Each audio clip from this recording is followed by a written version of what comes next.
Hi guys, hello and welcome back to my channel love beauty on duty. आज का video एक बहुत ही useful topic पर है। मिसकैरेज एक ऐसा वर्ड है जो कोई भी प्रेग्नेंट महिला नहीं सुनना चाहती, खास तौर पर वो महिला जो अपनी प्रेगनेंसी को लेकर भी काफ़ी पॉजिटिव है या फिर उनको बहुत लंबे समय के बाद प्रेगनेंसी हुई है।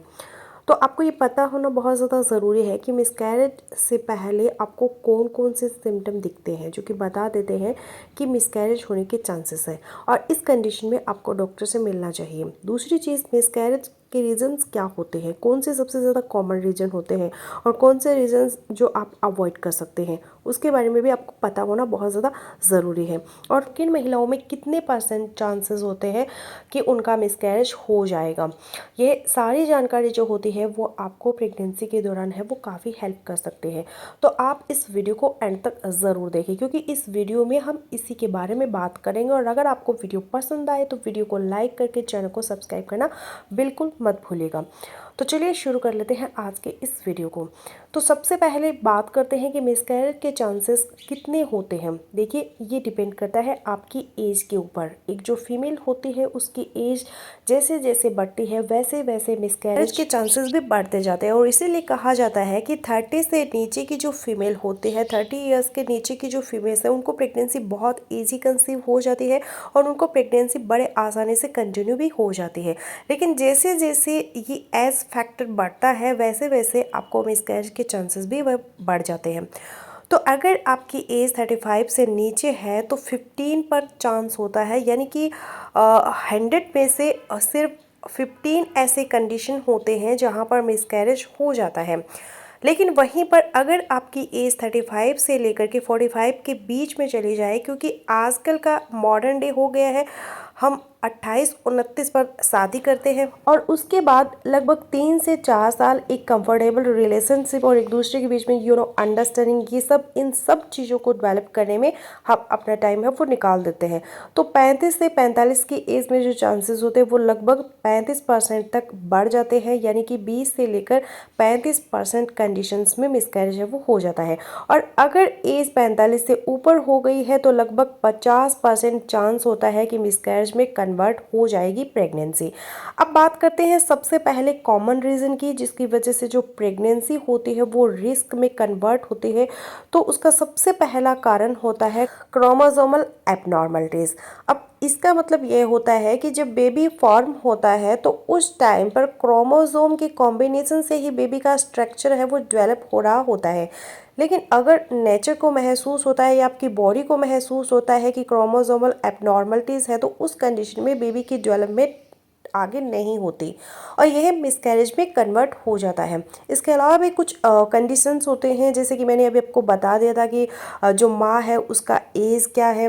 रेडिएशन में अगर आप बहुत ज़्यादा एक्सपोज होते हैं तो भी उस कंडीशन में आपको मिसकैरेज होने के चांसेस है वो हो जाते हैं। अगर कोई यूटेराइन एबनॉर्मलिटीज़ है या फिर जहाँ पर बेबी इम्प्लांट हुआ है वो सही जगह नहीं है, तो उस कंडीशन में भी कई बार मिसकैरेज हो जाता है। ठीक है, हार्मोन अगर आपके सही तरीके से बैलेंस नहीं हो रहा है, हार्मोन के इश्यूज़ की वजह से भी हो जाते हैं।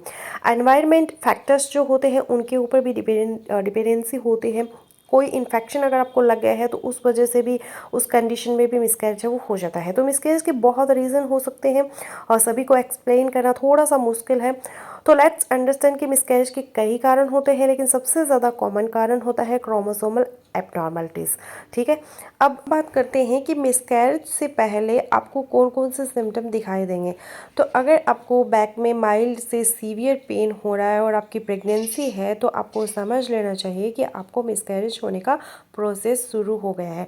और यह जो है ये आपके जो नॉर्मल क्रैम्प होते हैं, यानी कि जो आपको पीरियड के दौरान दर्द होता है, उससे ज़्यादा सीवियर होगा। अगर ऐसा होता है तो हाई चांसेस है कि आपको आपका जो मिसकैरेज है वो इनिशिएट होने वाला है। आपको तुरंत डॉक्टर से कंसल्ट करना चाहिए। दूसरी चीज़, अगर आपका वेट लॉस हो रहा है, अगर आपने डे 1 पर अपना वेट नापा, उसके बाद आपने डे 2 पर डे 3 पर अगर आपको एक वीक में वेट लॉस महसूस हो रहा है तो तो आप समझ लीजिए कि मिसकैरेज की तरफ है वो जा रही है आपकी प्रेगनेंसी। तो ये दूसरा सिम्टम होता है। तीसरा सिम्टम होता है पिंक म्यूकस आना। पिंक म्यूकस क्या है?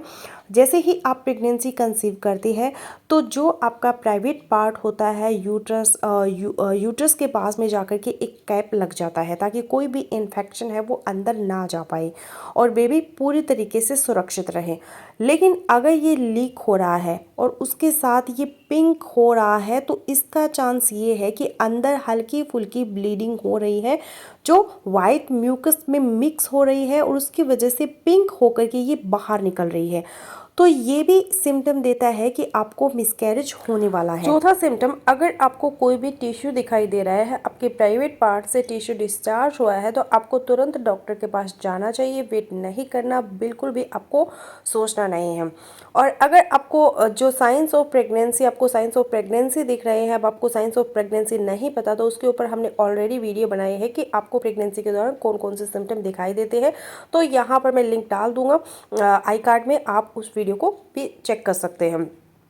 तो साइंस अगर आपके जो है वो कम हो गए हैं, जैसे आपको वॉमिटिंग नोज़िया वगैरह होती है वो कम हो गई है एकदम से अचानक से, तो समझ लीजिए कि आपका जो बेबी है वो खतरे में है और आपको मिसकैरेज होने के चांसेस है। तुरंत डॉक्टर के पास जाना चाहिए। इसके अलावा अगर आपको कोई भी ब्लीडिंग हो रही है, कोई भी टाइप की ब्लीडिंग अगर हो रही है, तो आपको डॉक्टर को ज़रूर दिखाना है। आपको ऐसे ही नहीं सोचना कि हो सकता है कि शुरुआत में हो गई है।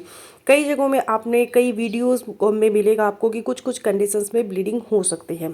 हाँ, हो सकती है, लेकिन आप ब्लीडिंग को आइडेंटिफाई नहीं कर पाएंगे कि कौन सी ब्लीडिंग किस वजह से हो रही है। कब ये रेड होना रिस्की है, कब ये ब्राउन होना रिस्की है। तो इन सब चीज़ों को अवॉइड करें। अगर आपको ब्लीडिंग दिख रही है तो आप तुरंत डॉक्टर को कॉल कर सकते हैं। डॉक्टर्स के नंबर भी आपको एक्सचेंज हो जाता है। आजकल तो सारे डॉक्टर्स बता देते हैं अपने नंबर्स को, तो आप उनको रीच आउट कर सकते हैं। और अगर आप उनको रीच आउट नहीं कर पा रहे तो तुरंत डॉक्टर से कंसल्ट कीजिए। उनको बताइए कि आपको ब्लीडिंग हो गई है। ये वो सिम्टम है जो कि आपको बताते हैं मिसकैरेज होने के चांसेस है और आपको इनसे बचना चाहिए। तो ये वो सिम्टम है जिनसे आपको बचना चाहिए। इसके अलावा आप अपने लाइफस्टाइल में चेंजेस करके भी, कुछ चीज़ों को खा करके भी अपने मिसकैरेज के चांसेस को कम कर सकते हैं। अगर आपने प्रेगनेंसी अभी कंसीव नहीं की है तो उसके ऊपर हमने डेडिकेटेड वीडियो बनाई हुई है कि प्रेगनेंसी से पहले आपको कौन कौन से आहार लेने चाहिए। उनका भी लिंक मैं आई कार्ड में या फिर नीचे डिस्क्रिप्शन में डाल दूंगी। आप उस वीडियो को भी इस वीडियो के बाद ज़रूर देख लेना। तो मैं आशा करती हूँ कि मेरी आज की वीडियो है वो आप लोगों को पसंद आई होगी। तो वीडियो अगर आप लोगों को पसंद आई है तो वीडियो को ज़रूर लाइक कीजिएगा और चैनल को सब्सक्राइब करना बिल्कुल मत भूलिएगा। तो मिलते हैं किसी अगले वीडियो में, तब तक अपना और अपनों का ख्याल रखें।